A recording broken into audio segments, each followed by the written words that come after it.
Hello दोस्तों, नमस्कार। स्वागत है एक बार फिर से आप सभी के अपने प्रिय चैनल पर। दोस्तों आपको बता दें जो अभी की सबसे बड़ी खबर आ रही है, जहां पर चाइना के सैनिकों को लेकर दोस्तों अभी की सबसे बड़ी खबर। अब रेगिस्तान में भी चीन बढ़ा रहा है अपनी सेना। जी हां दोस्तों, लोगों को गूगल मैप्स के जरिए दिखे कई रॉकेट्स। बहुत बड़ी खबर दोस्तों अभी की। और इसी बीच बताएंगे जहां पाकिस्तान ही नहीं, चीन के लिए भी काल बनेगा ये तेजस लड़ाकू विमान। मोदी सरकार दिखाएगी मेड इन इंडिया की ताकत। बहुत बड़ी खबर दोस्तों। और साथ ही बताएंगे जहां श्रीलंका से अभी की सबसे लेटेस्ट खबर। श्रीलंका के प्रधानमंत्री महिंदा राजपक्षे ने दे दिया है इस्तीफा। जी हां दोस्तों, अब प्रदर्शनकारियों की मांग है कि राष्ट्रपति पद भी छोड़ा जाए। जी हां दोस्तों, और साथ ही आपको बताएंगे जहां भारत के जनरल रावत के बाद भारत को नए सीडीएस मिलने को लेकर दोस्तों बड़ी खबर आ रही है। बताएंगे क्या है अभी की खबर। तो दोस्तों हर तरह की जानकारी अभी हम आपको बताने वाले हैं, तो आराम से बने रहिएगा वीडियो के अंत तक। और अभी खबरों में आगे बढ़ने से पहले हमेशा की तरह मानते हैं कि मोदी जी तो हर चीज संभव है। भारतीय सेना है तो अपना देश गर्व से जी रहा है और आपको भी भारतीय होने पर शान है दोस्तों। और मानते हैं भारत देश नंबर 1 देश और भारत की विदेश नीति सबसे बेस्ट है, सबसे टॉप की है। तो इस वीडियो को अभी कर दीजिए लाइक, चैनल को कर दीजिए सब्सक्राइब, बेल आइकन दबाइए, साथ ही कमेंट बॉक्स में लिख दीजिएगा जय हिंद। जी हाँ दोस्तों, तो चलते हैं पहली और सबसे बड़ी खबर की तरफ, जहां पर अब रेगिस्तान में भी सेना बढ़ा रहा है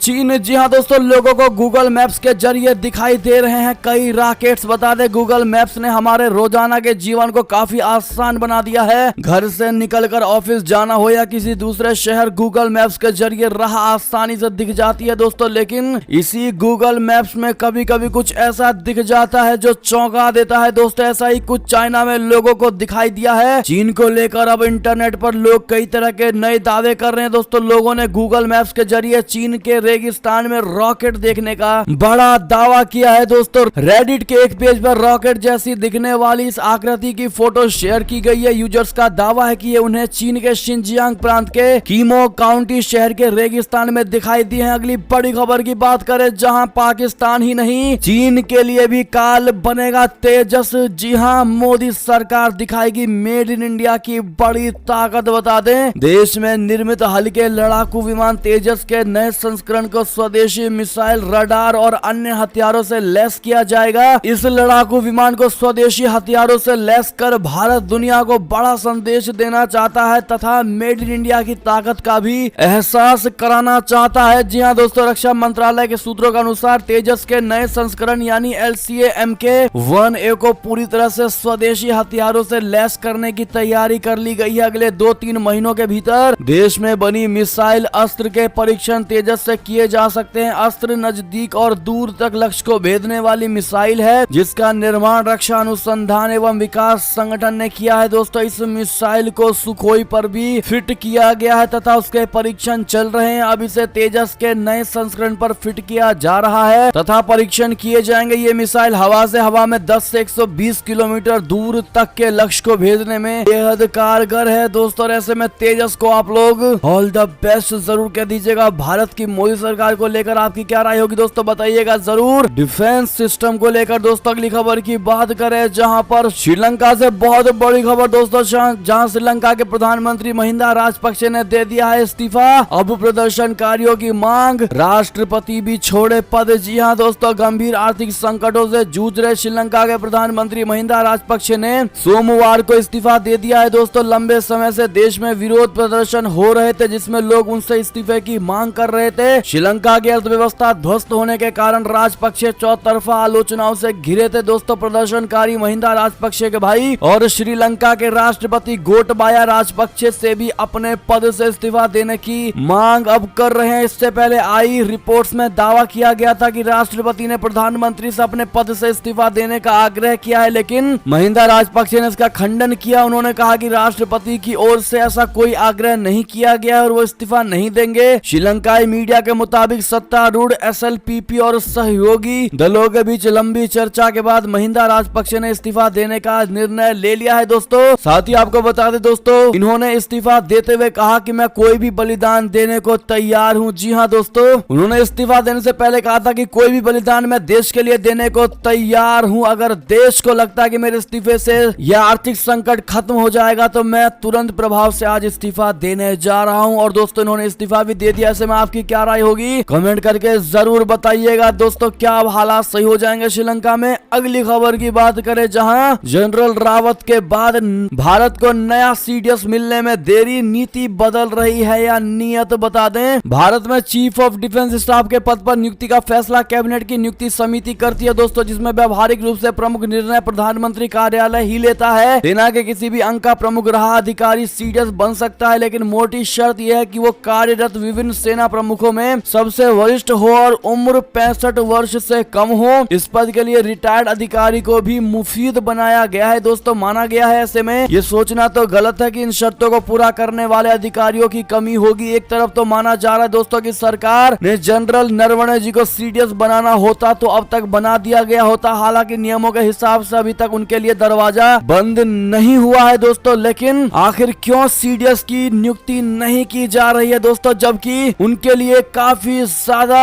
ऑफिसर्स दोस्तों एलिजिबल है, उसके बावजूद भी सीडीएस क्यों नहीं बनाया जा रहा? क्या लगता है आपको? कमेंट करके बताइएगा जरूर दोस्तों। और बढ़ते अगली खबर की तरफ, जहां पर space, defence, cyber technology, make in India पर भारत के साथ काम करने पर फ्रांस हुआ सहमत। जी हां, भारत के प्रधानमंत्री नरेंद्र मोदी जी के dream project make in India को फ्रांस का साथ मिल गया है दोस्तों। समाचार एजेंसी एएनआई की रिपोर्ट के मुताबिक भारत और फ्रांस जलवायु परिवर्तन और रक्षा से संबंधित मामलों में गहरे संबंध रखने के अलावा अंतरिक्ष से संबंधित चुनौतियों का समाधान करने के लिए सहमत हो गए हैं और दोनों देश अंतरिक्ष और रक्षा क्षेत्र में मेक इन इंडिया के तहत काम करेंगे। जी हां दोस्तों, मेक इन इंडिया भारत के प्रधानमंत्री नरेंद्र मोदी जी का ड्रीम प्रोजेक्ट है, जिसके तहत पीएम मोदी जी का लक्ष्य आने वाले सालों में भारत को आत्मनिर्भर बनाना है, जिसमें अब भारत को फ्रांस का साथ मिल गया है। एएनआई की रिपोर्ट के मुताबिक भारत और फ्रांस 60 से अधिक वर्षों के तकनीकी और वैज्ञानिक अंतरिक्ष सहयोग की एक महान परंपरा को आगे बढ़ाने और अंतरिक्ष में उत्पन्न होने वाली समकालीन चुनौतियों का समाधान करने के लिए विशेष रूप से सभी के लिए अंतरिक्ष तक सुरक्षित पहुंच बनाए रखने के लिए द्विपक्षीय संबंध स्थापित करने पर सहमत हुए हैं। भारतीय प्रधानमंत्री नरेंद्र मोदी जी की हाल की फ्रांस यात्रा के दौरान अंतरिक्ष मुद्दों पर रणनीतिक वार्ता की गई थी। जी हां दोस्तों, बढ़ते हैं अगली खबर की तरफ, जहां पंजशीर में फिर छिड़ी भीषण जंग। अहमद मसूद के शेरों ने 20 तालिबानियों को मार गिराया, 3 जिलों पर कब्जा। जी हां दोस्तों, अफगानिस्तान की घाटी में एक बार फिर से तालिबानी आतंकियों के खिलाफ जोरदार जंग छिड़ गई है दोस्तों। अहमद मसूद के नेतृत्व में नेशनल रेजिस्टेंट फोर्स के लड़ाके तालिबान के खिलाफ भीषण हमले कर रहे हैं। विद्रोहियों का दावा है कि उन्होंने पंजशीर घाटी के 3 जिलों पर कब्जा कर लिया है। इसी बीच तालिबान ने विद्रोहियों को कुचलने के लिए हेलीकॉप्टर से हमले करने शुरू कर दिए हैं। मसूद समर्थकों ने 20 तालिबानियों को मार गिराने का भी दावा किया है दोस्तों। ऐसे में आगे की क्या स्थिति होती है दोस्तों, आपको सबसे पहले हम अपडेट करेंगे। अगर चैनल पर नए हैं दोस्तों तो प्लीज सब्सक्राइब कर लीजिएगा और हमारे यूट्यूब फैमिली का मेंबर जल्दी से जल्द बन जाइएगा दोस्तों। अगली बड़ी खबर की बात करें, जहां पर असम के तामुलपुर में केंद्रीय गृह मंत्री अमित शाह जी ने कहा, यहां हिंसा का दौर खत्म, बोडोलैंड की जनता को बनाएंगे और सशक्त और मजबूत। जी हां, केंद्रीय गृह मंत्री अमित शाह जी 2 दिवसीय असम के दौरे पर हैं, जहां उन्होंने आज एक कार्यक्रम को संबोधित करते हुए कहा कि राज्य में हिंसा का दौर खत्म हो गया है। उन्होंने कहा कि असम विकास के पथ पर अग्रसर है। अमित शाह जी ने कहा कि हम बोडोलैंड के सर्वांगीण विकास के लिए प्रतिबद्ध हैं। केंद्रीय गृह मंत्री ने कहा कि बोडोलैंड की जनता को और सशस्त्र बनाएंगे, हम बोडोलैंड को आत्मनिर्भर बनाएंगे। उन्होंने कहा कि असम की सुरक्षा हमारी प्रतिबद्धता है। असम में भारत बांग्लादेश सीमा की मनकाचर बीओपी का दौरा कर सुरक्षा व्यवस्था व व्यापक एकीकृत सीमा प्रबंधन प्रणाली की समीक्षा की। इस दौरान अमित शाह जी ने कहा कि मोदी सरकार देश की सीमाओं को सुरक्षित करने के लिए हमारे सुरक्षा बलों को आधुनिक से आधुनिक तकनीक उपलब्ध करा रही है। अगली खबर की बात करें दोस्तों, जहां पर आज रशिया के विक्ट्री डे पर गरजे पुतिन, रूस पर हमले की साजिश रच रहे थे पश्चिमी देश, सही समय पर दिया रशिया ने करारा जवाब। बताते रशिया के राष्ट्रपति व्लादिमीर पुतिन ने राजधानी मॉस्को के लाल चौक पर आयोजित विक्ट्री डे परेड में पश्चिमी देशों पर जोरदार निशाना साधा। पुतिन ने कहा कि पश्चिमी देश यूक्रेन के जरिए रशिया पर हमले की साजिश रच रहे थे। उन्होंने कहा कि रूस के सैनिक देश की सुरक्षा के लिए अब यूक्रेन में लड़ाई लड़ रहे हैं। उन्होंने कहा कि रूसी सेना ने पश्चिमी देशों की नीतियों के खिलाफ सही समय पर और आवश्यक जवाबी कार्रवाई की है। पुतिन ने अपने भाषण को अपेक्षा के विपरीत बहुत छोटा रखा है। जी हाँ दोस्तों, पुतिन ने कहा कि नाटो हमलावर है जबकि रूस हालातों को सुधारने के लिए प्रयास कर रहा है। उन्होंने यूक्रेन में चलाए जा रहे विशेष सैन्य अभियान की प्रशंसा करते हुए कहा कि ये एक सही फैसला है। उन्होंने नए नाजियों के खिलाफ जीत का प्रण लिया है। दोस्तों, रूसी राष्ट्रपति ने कहा कि यूक्रेन पर फांसीवादी ताकतों ने कब्जा कर लिया था। उन्होंने कहा कि आज हमारे सैनिक अपने दादा और परदादा जिसके लिए लड़े थे उसकी रक्षा करने के लिए लड़ रहे हैं। उन्होंने कहा कि पश्चिमी देश हमारी सीमा पर खतरा पैदा कर रहे थे और हमारी जमीन पर कब्जा करने की तैयारी कर रहे थे। उन्होंने आरोप लगाया कि पश्चिमी देश उनके बातचीत के प्रस्ताव को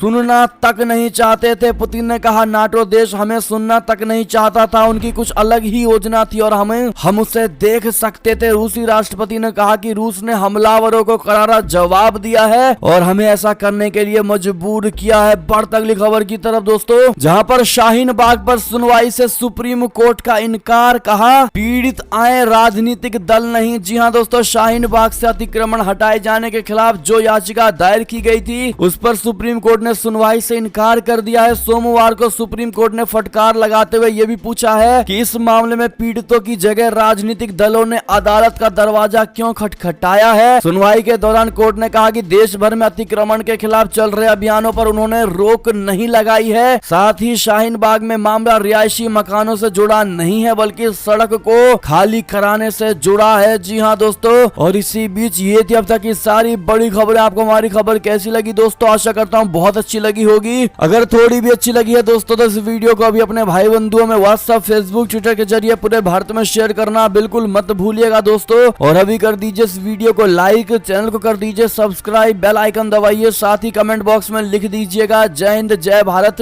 तो मिलते हैं आप अगली बड़ी खबर में दोस्तों, तब तक के लिए अपना ख्याल रखिएगा। आप सभी का बहुत बहुत धन्यवाद साथ देने के लिए, साथ बने रहने के लिए, और खबरों का सिलसिला लगातार हमारे चैनल पर जारी, तो अपडेट रहना बिल्कुल मत भूलिएगा। अगली बड़ी खबर का इंतजार करिएगा दोस्तों। हम मिलते हैं आपसे अगली बड़ी खबर में, तब तक के लिए जय हिंद जय भारत, जय श्री राम, वंदे मातरम, हर हर महादेव। बहुत बहुत धन्यवाद दोस्तों।